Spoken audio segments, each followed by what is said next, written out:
Lots of different aspects to the US election and so much lying as well. I do get a bit tired of that, don't you? But both sides explaining why they didn't win or did win, and for goodness sake. Anyway, there's part of this which maybe is significant, and that is beyond who actually won the election as a whole. Individual cases and fights and stories where the country was, more socially liberal than it has been in the past. A couple of states said yes to same-sex marriage, but they're very small states. Instead of 31 that constitutionally say marriage is one man and one woman. An openly gay, lesbian senator elected. Well, she's been around for a long time. I think people weren't that interested in her sexuality, but maybe I've got all this wrong. Ryan Doyle from News Talk 1010 knows everything.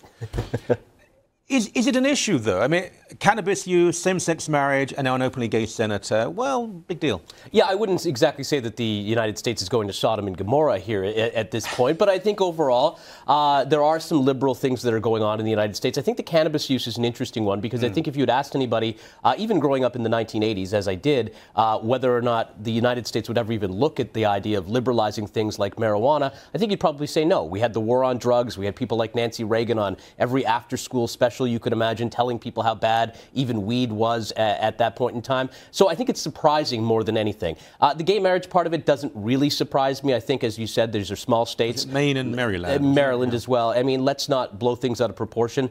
There are still parts of the Constitution that will likely go against what is being done in the individual states. So there is a battle that will go on, and then a battle that will take place within those states against the federal government.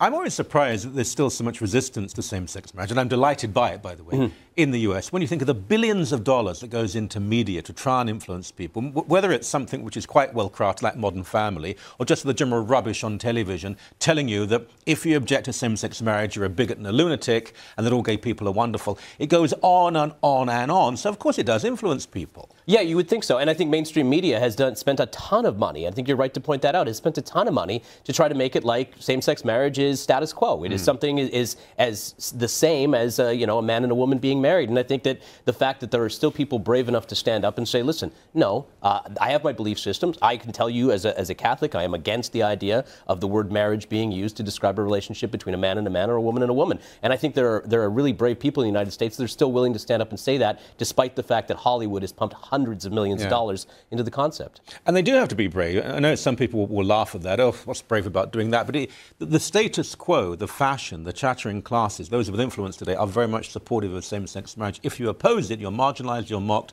And in the US, you can be in actually some sort of trouble. I mean, we had people who opposed same-sex marriage who were the victims, I'm not sure if you know about this, but SWAT calling, where the local police will be called and the message would be, so-and-so has just tried to shoot his wife. And that so-and-so would be someone who opposed same-sex marriage actively. Of course, the cops go around, a SWAT team, they have to. And I mean, you could lose your life if they burst through the house. So all sorts of attacks on opponents of same-sex marriage. The Senator, Tammy Baldwin, it's Wisconsin, for goodness sake. Right. But she won the race. She's a long-time politician. I'm not even sure if people were enormously aware of her sexuality. Yeah, I don't think this is a case of where she was out of the closet and making every speech about the fact that she was lesbian. I think this was more, she's a politician, she's been there for years, she spoke as a politician and not as a lesbian, and I don't think that it really factored in as much. If anything, I think that if you go too far the other way and you state overtly your sexuality time and time again, even in states like Wisconsin, people will probably, you will face a backlash as a politician. Whether that's in the black community, whether that's in the white community, I think there will still be a backlash if you try to shove it down people's throats. Yeah. Well, certainly the gay community were aware of her sexuality because a lot of money was given to her to campaign. She's on the left of the Democrat Party. She opposed special honors for victims of 9/11. I mean, and a tiny minority of people who opposed that. She also took about $60,000 from a group which is quite pro-Iranian as well. And so there are all sorts of ironies here. But she's a capable woman.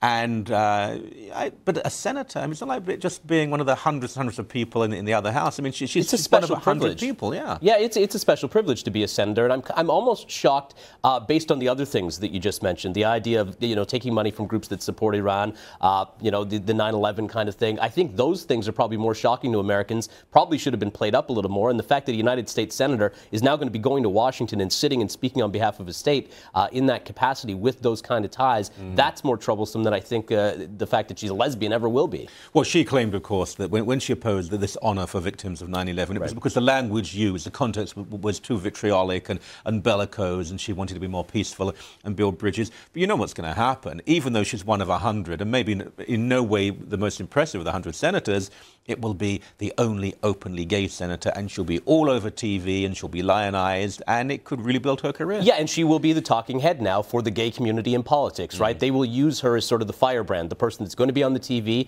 You know, the CNNs of the world, of course, they'll have her on every single panel, every single time that they get an opportunity to do so. So she will wear that moniker now that she's got through the door. Who's Monica? Be your girlfriend, I'm not sure. You said that Romney would lose the election?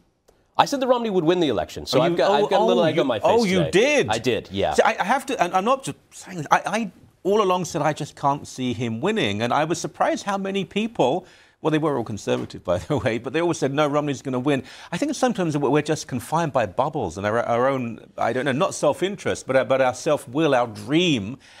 If he did win, I thought it would be very close, and it always seemed to me that it was very difficult for anyone to beat Obama. Yeah, and part of that is the system, right? The Electoral College system, Which I approve of, it's though. designed. So do I, and you know, you can't argue about the rules after the game has been played. So, you know, hats off to Barack Obama for winning. But I think you're right, and I think you hit on a great point. I think a lot of us look at the polls and we attach ourselves to polls that we like, numbers, and maybe it's just, you know, human instinct to do so because you've got a rooting interest in the game. So I think overall that's what we do as human beings, and at some point, you know, it's sort of to your own folly, including my own, predicting that Romney was going to win. Well, you weren't alone. I mean, George Will, Krauthammer, I mean, very impressive people, first-class minds for the longest time said comfortable victory. It does make you wonder if you should really believe these people in the long run. Every time we read these columns and think they're very incisive and they really understand. Do they really get it at all? Well, I would say the same thing about pollsters, though, Michael. I mean, how many times, look at Alberta to the Wild Rose Party. Our guy here said to me about 3 nights ago, he said, I'm sorry, but Romney's not going to win this one.